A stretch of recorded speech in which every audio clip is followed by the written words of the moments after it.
Hey, welcome, thanks for stopping by. It's time to learn with our friend Clive. Hello, my name is Clive from clivesart.co.uk, and thank you very much for joining me in this quick tip. Now, as you can see behind me, I've actually painted a fantastic looking seascape that is available in the iCAD. So if you want to know how I painted that and you want to paint along with me, please click that button. Now, I've been asked by a subscriber and a Clive Art Creative Arts group member and Clive's 5 family member as well. These are my 2 Facebook groups. Links are below. Please check out the comments below and that'll take you into those 2 specific groups. One, the Clive's Art family, is a closed group, and the Creative Arts group is an open group, so anybody can come in and have a look and ask questions. Now, the question I've been asked is paints. Clive, what are your paints? What do you use? And I thought, well, I showed you what brushes I use. I just want to show you what paints I use. And I think that would be a good idea. So let's have a look at my kit. And as you can see, I've got one of these mechanic drawers. The drawers slide in and out. I've got several drawers in this unit, and I kept 2 specifically for paints. I've got my reds there. I've got my yellows going into my browns there. They're all over the shop. You can see some of the manufacturers I use. I don't promote any manufacturers because I'm not sponsored, but I leave it to you. I'm not going to hide everything. So there's my yellows going into my raw siennas, etc. And I got the odd little grey here tucked away. And in my other drawer, then I've got them set out this way. I got my blues then going into my greens, and then my browns going into blacks, etc. Now, I've had a lot of paint sent to me by different members of the group and different family members, different subscribers. I get loads of paint coming in. It's really nice. If you want to send me some paint that you use and ask me to do a quick demo on it, I'm sure I can do that. But I've got loads of paint here at the moment. I got some slow drying gels. I got some impasto gels. I got some pearlescent. I got a couple of purples up there, look. I've got some quinacridone deep purples. I've got some another manufacturer there, which is a heavy bodied acrylic. That's crimsons. I got some yellows and oranges. I got this particular manufacturer. That's a different type of red. How many reds are there? I don't know. So what I suggest you do, click out the iCards. That's going to take you into a colour theory lesson. Now, standardize your red, your blue, and your yellow. Standardize them. Keep those, just keep those yellows for your color mixing, because there's different variations of red, different variations of blue, different variations of yellow, and if you mix in all those different variations together, you're never going to get the same color. If you're into color mixing, standardize your colors. I tend to use a crimson red, not crimson red, sorry, a cadmium red for my main red. But as you can see, I got pyro red, I got cadmium red medium. That's the brand I actually use for my Pacific art, well, commissions, I should say. I do a lot of commission work, pet portraits and things, so I tend to use a really, really good quality paint. But any cadmium paint, these are expensive. And again, they've just changed the container now, so it's the same type of paint, but it's just a different container. I've got a quinacridone violet there. I got some oranges. Of vermilions, I've got red oxides, and I mix a lot of paints myself. There's a Pyron red, I got red ochre. So yes, standardize them. That's just reds. Yellows, again, you've got transparent yellows. You've got this manufacturer that does a primary yellow. You've got cadmium yellow medium, cadmium yellow dark, cadmium yellow lights. You've got processed yellows, you've got lemon yellows, and transparent yellows. And like everybody else that have started up in art, when I actually turned to acrylics, I wasn't sure what to buy, so I bought as much as I could afford. And my wife wasn't very happy because we couldn't go out for a meal that week. So I got paints that I don't use. They just sit in there, and I try to do lessons that I can use these paints with. But inevitably, what I'm trying to say to you is just pick up a red. Now, the type of red I use is a cadmium red. So if you don't do anything else, buy a cadmium red. Not that particular quality. It could be just a standard, bog standard quality. There's that manufacturer that's pretty good. There's that manufacturer that's pretty good. Obviously, you go into the American brands as well. Something like a heavy body paint is better, I think, personally. But any student quality paint, if you're going to start off, any student mid-range price paint, yes. Paint brands, click the iCard now. So yellows again. What would I say as a good yellow? Cadmium yellow, medium. Yes. Now. That is my standard yellow, and you can buy them in tubs that size as well. I'm starting to buy paints in those size tubs now, which are where it is. I got one for you. Look, there we are. It's a 250ml cadmium yellow medium. So rather than buy tubes, because I use quite a lot of yellow, I'll buy them like that. It just saves money. It's always good to have a diazine purple. That's a good thing to put in your arsenal. So there's 3 standard colours that I would recommend. I don't know what that green is doing, but there we'll move that in a minute. So some burnt sienna. This is burnt sienna opaque. All your earth colours, your burnt sienna, your yellow ochre is a good colour to have. Raw umber and some burnt umber. Again, that's the burnt umber. Raw umber, I got as yellow that goes over there. I like to keep my things all nice and organised, so I know where they are. So if the bob drops, it's the power. When I was a child, we used to live with my mother. We used to have electric meter, and you used to put money in the meter for the electric because it was like prepayment. So it was a 5 pence piece, which was a bob. We used to call a bob. Bob a job. I used to do bob a job. Dib dib dob dob. I used to be a Cub Scout myself. I used to be a Scout too. Yes. And yes. So my mother goes, "Oh, Bob's dropped. Bob's dropped. We got no electric." And I run down the shop and get a bob. So there we are. Yes. Why I said I don't know. I can't remember. I got a little bit of soap. That's the soap I use to clean my brushes. Look, there we are. So that's always handy to have.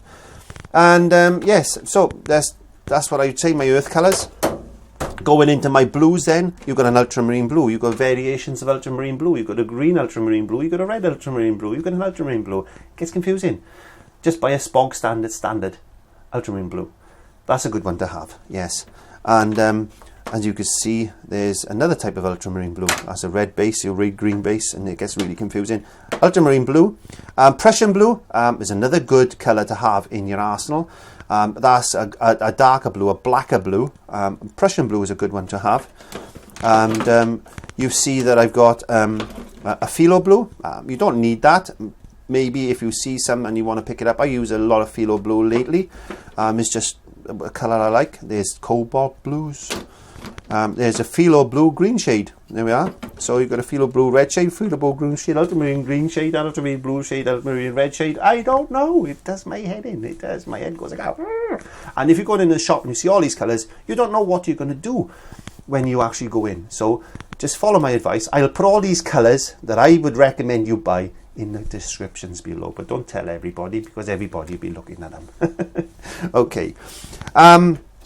There we are. What's this? That's a phthalo blue. That's an interactive, an Altera interactive. I mentioned the name now, I'll be shot. Okay, I got some Cerulean blue. That's another nice colour. That's another nice colour to have in your palette. A nice Cerulean blue. I think that's it about as far as blues are concerned. You could add, if you can get hold of some, you could add some processed cyan. I use that occasionally. I use that a lot for colour mixing. Processed cyan and the processed yellow and the cadmium red is the 3 colours I use if I'm going to colour mix. Other than that, I'll use any blue or any yellow or any red I want. But if I'm colour mixing specifically, those are the 3 colours I'm going to use. I use some phthalo green. I got phthalo green. Hang on, let's go on to that. Phthalo green is pretty good. Have a tube of that in case you want to do skin tones. Very good green to add into skin. Other than that, it's a very bit transparent green. I got Hooker's green, good for landscapes. but you can mix green with blacks and yellows, so you don't want to worry too much. A hooker's green and a phthalo green, I would say that's about the only two greens that I would personally go out and buy to keep in my drawer. We got a little bit more blue there, a bit more blue there. I've got oxide of chromium green, don't worry about that, that's more for colour mixing. So once you go into that road, start thinking about these type of things. Look on the back of the tubes. Look on the back of the tubes, look. It tells you sometimes what those colours are made out of. So anyway, flesh tint. Don't bother with flesh tint. Please don't bother with flesh tint. It's not the colour of flesh. Look, it's not. And it's horrible. Mix your own. Easy to show you how to mix your own flesh tints.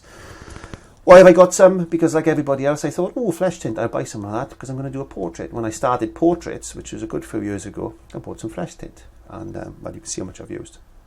There we go. Waste of money. Complete waste of money. Buff titanium.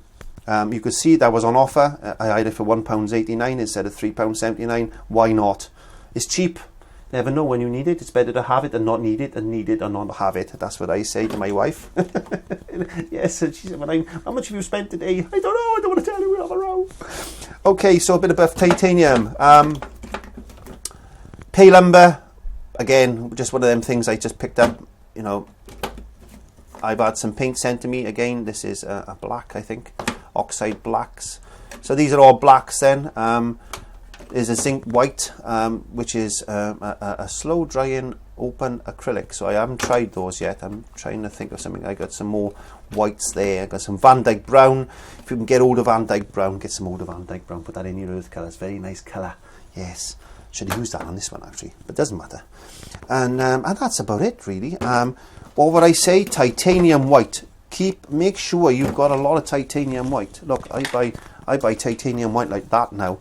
So, you know, you're going to use 2 to 3 times as much as white and black. So always make sure you've got a good amount of black and white. Again, there's ivory black, carbon black, Mars black. There's all these different types of blacks you can buy. But I tend to just use a carbon black or a Mars black. Mars black is my main black. And I got another tub of that there like that as well. So that's good. And then gessos, basically, a white gesso, which is homemade. As you can see, I got that in my tomato ketchup bottle. Gessos, again, please click the iCards, make your own. Don't bother wasting your money. That in the shop would cost about £4. £5 a litre. Yeah, no, actually, it's £14 a litre. £14 a litre, so that would be about £8. But there, £8. I made that myself. £8. Did I save a lot of money? That's cost me about £1. Yes. And black gesso again. It all depends what type of black gesso you want. You know, you can have a grey black or a black. It all depends on how dark you want it. The studio was painted with this. Yes, homemade, and you can use it. Put any colour in that when you mix it. And if you want to do shabby chic furniture, exactly the same paint. Yes, don't go buying shabby chic paint to do your furniture. Use gesso. It's exactly the same thing. Just varnish it afterwards with a matte varnish and you're done. Save yourself a fortune. Yes. And zinc mixing white is a must. Zinc mixing white, titanium white, 2 of the whites you really do need in your thing. Now, mediums, well, you know me, I actually produce my own mediums. I got a medium mix, which is an acrylic base. For thinning my paints to stop the underbinding. I got a liquid clear again, which is a mixture of different things like different resins, and that allows for blending. It opens the acrylic, it helps the flow of acrylic. It does all these different magical things that's taken a long time to actually work out. All the details are in the iCards. I got my own made retarders, my own made flow improvers. I got blending whites. I've even got sealers to seal the canvas and make your own canvas panels. And please pop along to the website. So that's all I need to say about my particular paints. You've seen through my drawers, so you can see the type of paints that I use, and all my particular palette. Then my particular palette is listed below. Those are the colours I use all the time, and I don't put them all out on my palette. at all the time. I just select the colours I want for a particular painting because it saves money. You don't have to put blobs and blobs and paint all over your palette. Just keep those specific colours and use the colours you need, and use a little bit at a time. My name is Clive from clivesart.co.uk. Have a good day, a good week, a good month, a good year, because I don't know exactly when you're going to be watching this, as time is relative on YouTube. So God bless, and I look forward to seeing you in the studio again for another step-by-step lesson. Goodbye. Nice. Hello, and I quickly want to talk about my retarder and flow improver that I've developed. Now, there are other ones on the market, but I personally like using these because they are my product. So I'm a little bit biased, yes. But look, if you want to have a try, then please try that. And a retarder stops your paint from drying out, whereas the flow improver makes the paint move across the surface of your painting a little bit easier. Yes, available on my website www.clive5art.co.uk. If you want to press the iCard there, that's going to take you into a playlist section where you're going to see all my other products as well, such as liquid clear, blending white, etc., fine mist bottle and all that. Now, these are available, as I said, as a package. Now, you can pick and match these if you want to. I've got liquid clear, retarder, fine mist bottle, blending white, so all that there, it is actually as a package as well. So please pop along to my website www.clive5art.co.uk and press the relevant buttons, and you'll see little videos come up and they'll explain everything in a little bit more detail. Yes, but I'm waffling too much, so let's get on to the main feature.